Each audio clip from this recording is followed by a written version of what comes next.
Good evening, everyone. Time for episode 2 of the Drums of Doom, part 2 of the Duaredheim Staff Saga by me. And if anyone's wondering, the scary figure in the center of the screen is Endumar Tabaroon, the Lich King. He's a character in the book. Okay, we begin today with the Constitution of the Republic of Dragonia. And this is a constitution that Vlad wrote.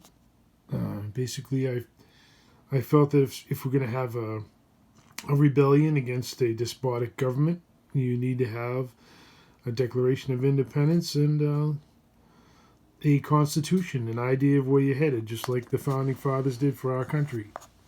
So using that same Constitution of the United States, I used it as a model to write the Constitution for Vlad's group in the Drums of Doom. Okay. The Constitution of the Republic of Dragonia. We, the champions of the new Republic, do hereby draft this document, declaring that from this day and forever after, the people of the Republic shall never fear their gods or their nation.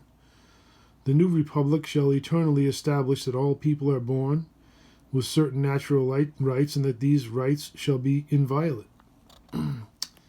Among these, freedom shall be the indisputable right of the people.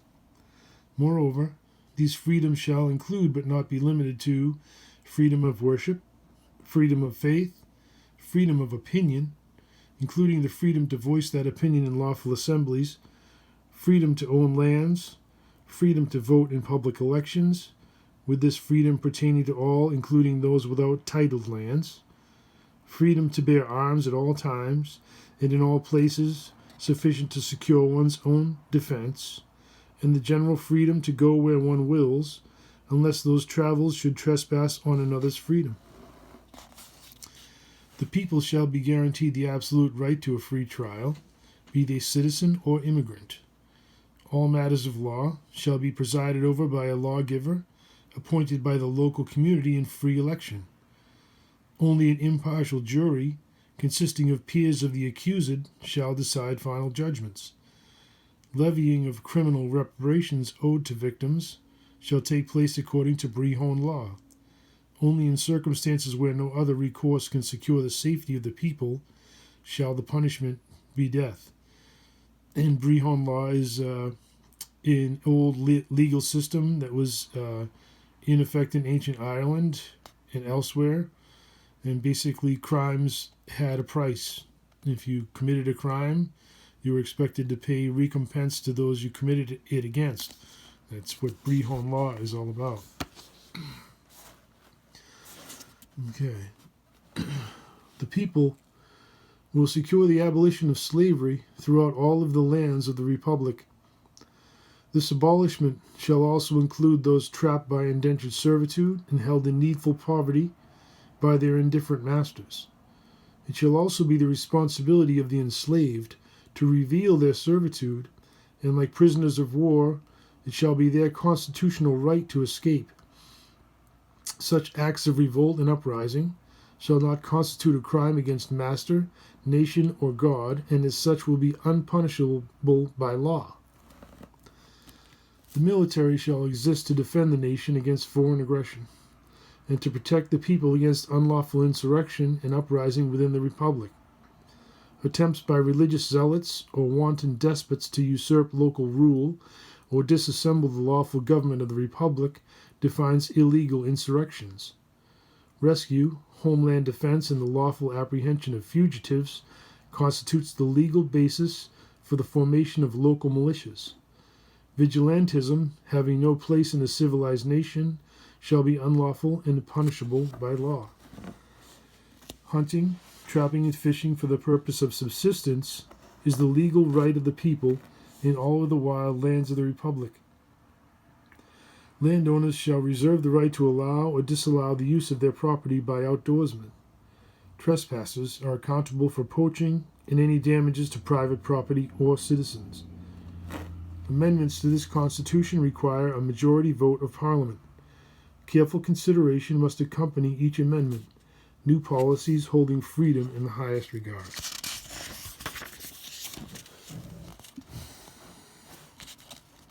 Amendments may only add to the Constitution and may never negate the laws and rights penned in this document.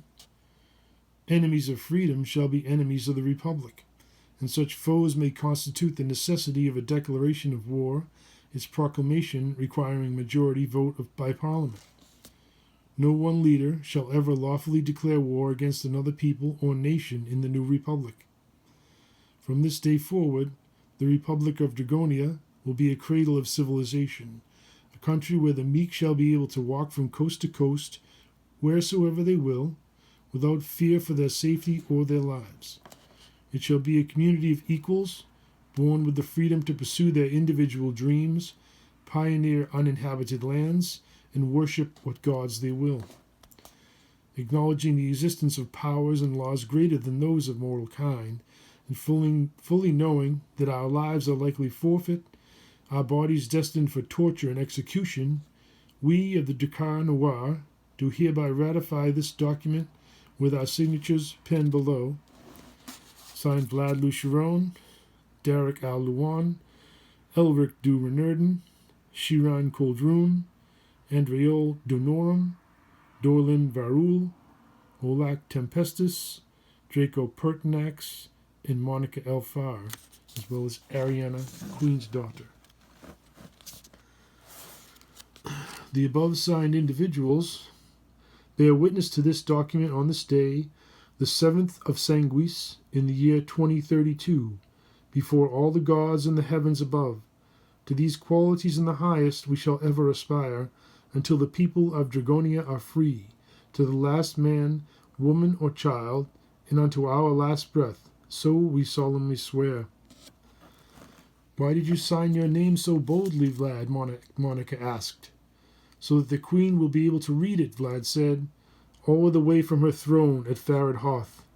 But not yet, I hope, Draco said. I should like to live for a little bit longer. No, not yet, Vlad said, not until we are ready. Until then, we must be nothing more than loyal followers of the Queen. We shall spend the rest of the voyage memorizing this document word for word, so that as long as one of us lives, so too shall our dream. Our secrecy must be absolute, or we will all surely be fed to the great spider. To the new Republic, Elric said boldly, steadfast in the face of such terror. To the new Republic, they all replied. Here begins the Drums of Doom.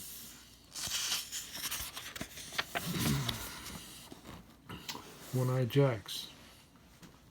From the Journal of Kalor the Enchanter, entry 596, Ice Moon, day 11/21/47.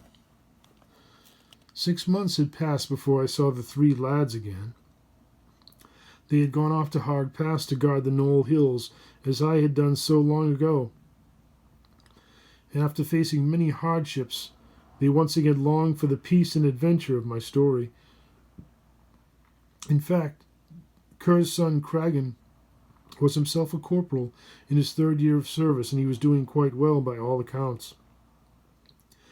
In addition, like his father, he was fast becoming a master axeman. Rumors were once again spreading that the Red Orcs were stirring again in the north, but who was leading them and what their purposes might be was unknown. The king summoned Dartin and I in the hopes that we might be able to provide some answers for him. My scrying crystal was now as much a part of me as my own body. It was an extension of my will, and through it, my eyes could see into dark places far across the world. However, so far, I had been unable to find the Orcs' leader, nor any other force that might be uniting the tribes again. I searched into every dark tunnel that I knew, but I could find no such agent of evil. I feared that he had returned. Spring had come to Waysboro at last. As usual, I awoke to the cock's crow to tend to my small animals and complete my day's studies.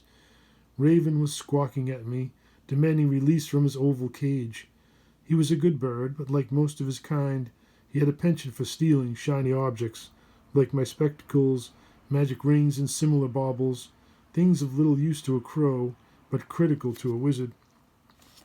Nevertheless, on this sunny Woden's day, I dared to let him fly about my library and out into the courtyard. When my morning rounds were completed, I told Praed, my young assistant, to watch the shop while I was away. Praed was very young, and he just happened to be a gnomish foster child, just like me. I had come to calling him Techno after my own predecessor in chaos magic, and I often had to scold him for stealing. More often than not, the objects of his thefts were pastries from the town square. Oh well, boys would be boys. I guess that I should not have told him that part of my story.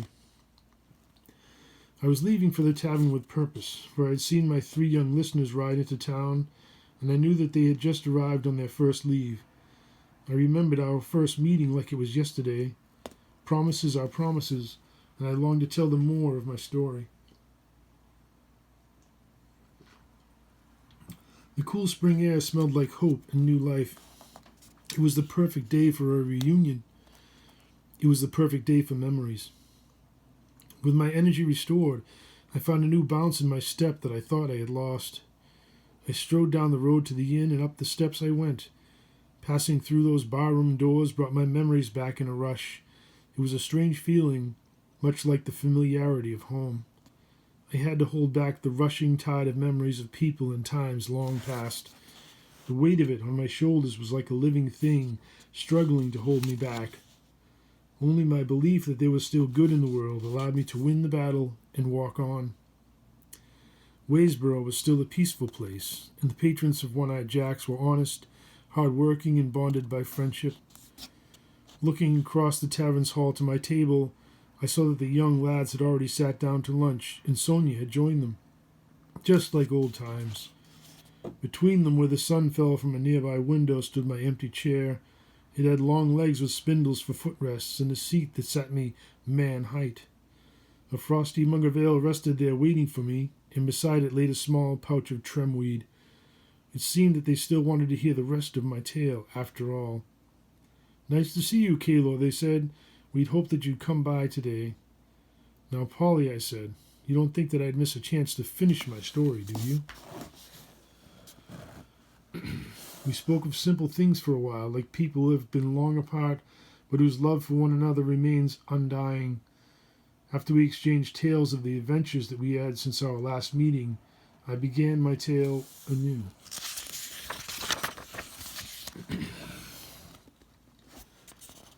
Okay. The next part is the secret way, and I'm going to hold off here and return with my episodes to Kerr's Rage, because if I continue on from here, it's going to ruin the surprise from Kerr's Rage. So that's going to be it for the Drums of Doom until I finish the audiobook for Kerr's Rage. But while we're waiting, I'm going to see if I can show you guys the picture of the Ice Moon, which is book 4. This is the Drums of Doom, part 2 of my saga. And book 4 I just approved for publication today, August 5th, 2020. And let's see if you guys can see it. That's going to be the cover. The Ice Moon, part 4 of the Duaredheim Staff Saga. Not just by me this time, but also by Matt Whitaker and the late Tom Reed. My friend Tom Reed was a paralyzed veteran who dreamed of one day being a published author. And the 3 of us put our minds together and completed The Ice Moon. I had already written about half the story that I wanted, and Matt and Tom came in, and the book took off, and now it's twice as long as it would have been. So anyway, there it is. The Ice Moon. And really, in length, it's about 2 books in one. Over 200,000 words. So it's going to be quite a novel. I can't wait till it comes out. I hope you can't either. Have a good night. Thank you for listening. Bye-bye.